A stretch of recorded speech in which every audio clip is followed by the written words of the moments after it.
Hello there and welcome to the Bearded Peacock. It's my channel where we talk all things Leeds United. I'm of course George. Welcome along to the channel everybody, and before anybody says I know I'm wearing my Ajax shirt, there is a reason behind it as we'll get into in the video. Maybe some people have seen on the thumbnail and the description what's going to be talked about. Everybody knows anyway, but let's get into it. It's a bit of a Peacocks in the present video. So I'm just going to round up a few things. Obviously, we played yesterday, another disappointing defeat this time. Well, again to Man United. I didn't react to the one in midweek, the draw. It was a good point in the end yesterday, as it is. We weren't good enough in front of goal. I thought they played well enough to get something out of the game. In particular, I thought Ayling down that right hand side really over these last couple of games has done very, very well against the same opposition, obviously. But for me, we need to be obviously more ruthless in front of goals. There was far too many position times. We got into good positions and we just couldn't finish it off. You know, Somerville in particular got into positions that really he should have probably scored from. Opening few minutes, he places one over the top. Should have probably gone in. Maybe changes the complexion of the game. And yeah, it was just frustrating, wasn't it, to see we had plenty of the ball, enough of the ball. I think United shaded the possession, but we had enough of the ball to create chances. You know, Harry Maguire and Luke Shaw at the back for United kept giving the ball away to us. You know, quick pounce on it, but we can't. As it gets to the penalty area, just decision making all wrong. Um, and yeah, you know, United could have been in front in the dying embers of the first half. They offered nothing, as you know, in the first half. But obviously, Voba makes a mistake. Bruno Fernandes is onto it, but Meslier makes a great save. And in the second half, again, we pressed them. We pressed them high. We had, you know, enough of the ball in good areas, but it just wasn't enough. You know, the final decision making wasn't there. Bamford didn't have a great game. Came on for Rutter, who, you know, showed a little bit of glimpses, nice touches, but overall didn't have the best of games. And yeah, you know, McKennie and Adams were great, and for 79, 80 minutes we competed well, and we did okay, and it looked for all the world that maybe we're going to get another point against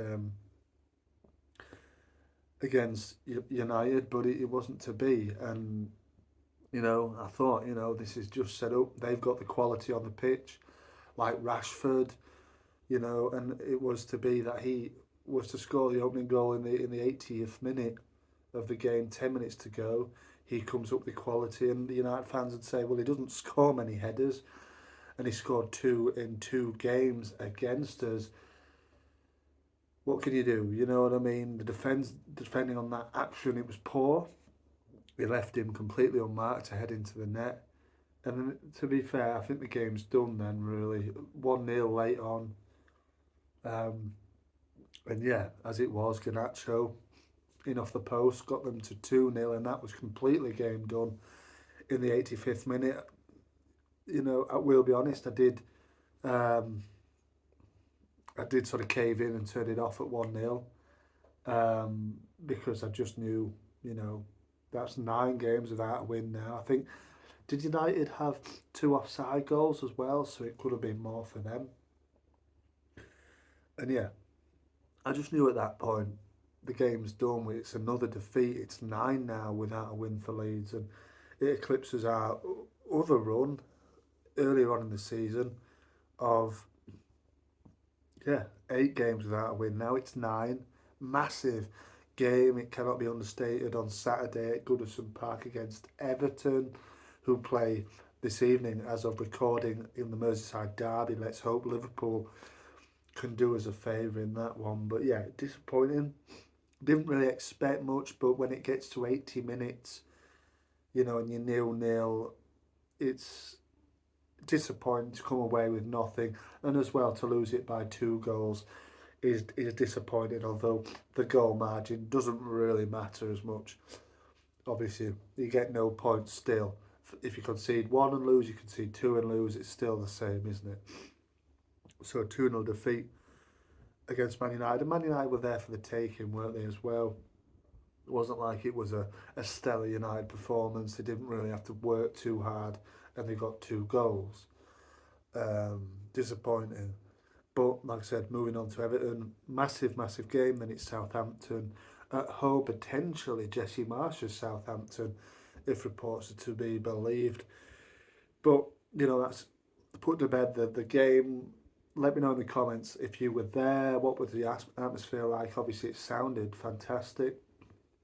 Obviously, like some unsavoury chanting, which is is not good enough and shouldn't be going on. But other than that, atmosphere looked fantastic, and we almost got something.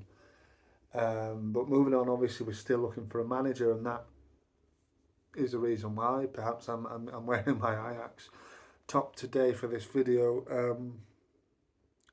It's Ajax's former manager, Alfred Schreuder, who was in the ground at Elland Road yesterday, took in the Elland Road atmosphere and the defeat to Manchester United, and it came out last night that Leeds were potentially looking at Schreuder for obviously the vacant position as manager. This caused outroar on social media for fans, and I did speak to an Ajax fan channel who are friends of the channel. Go check them out. We Talk Ajax.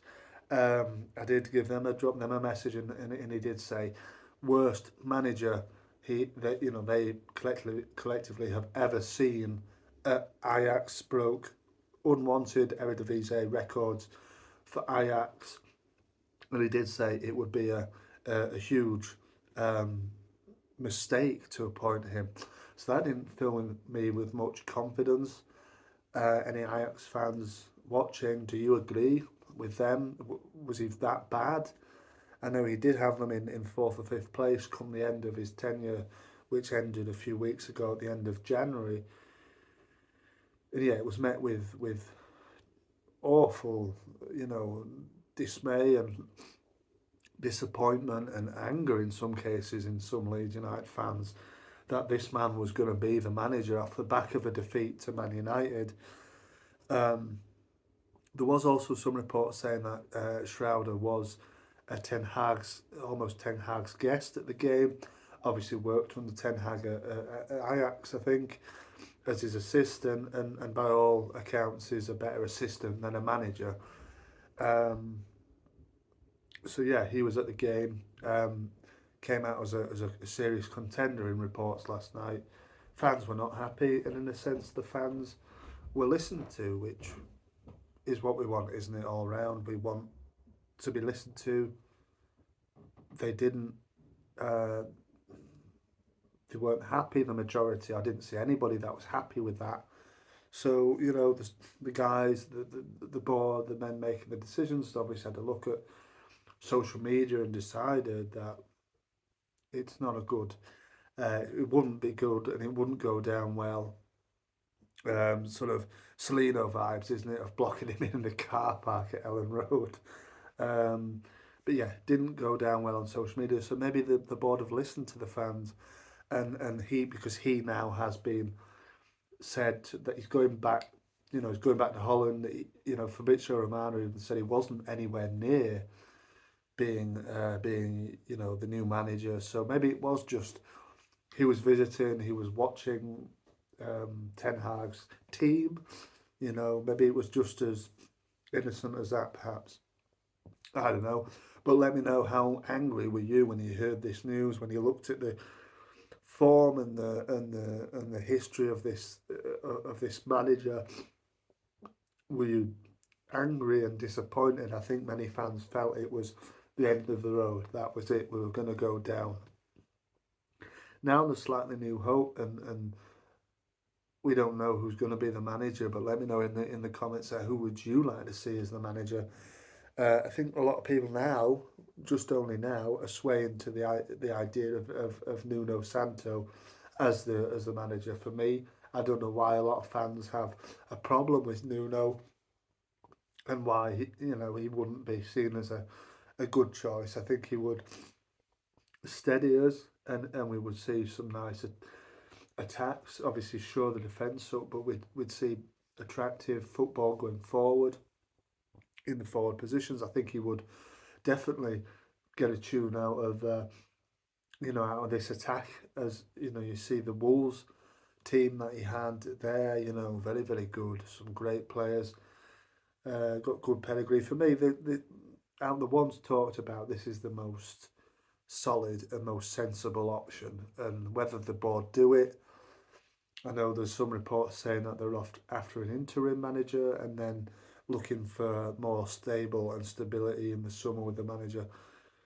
I don't think we can afford to do that. And I think as well with Nuno, he knows the Championship. Of course, he got Wolves promoted from the Championship. He's had a season there with them. And, I think it won't be that much of an issue to go down and then come back up again with him. Hopefully it doesn't get to that, and hopefully whoever comes in sorts us out. It's a massive game on Saturday at Goodison, and we need a win. We need a win from these next two games.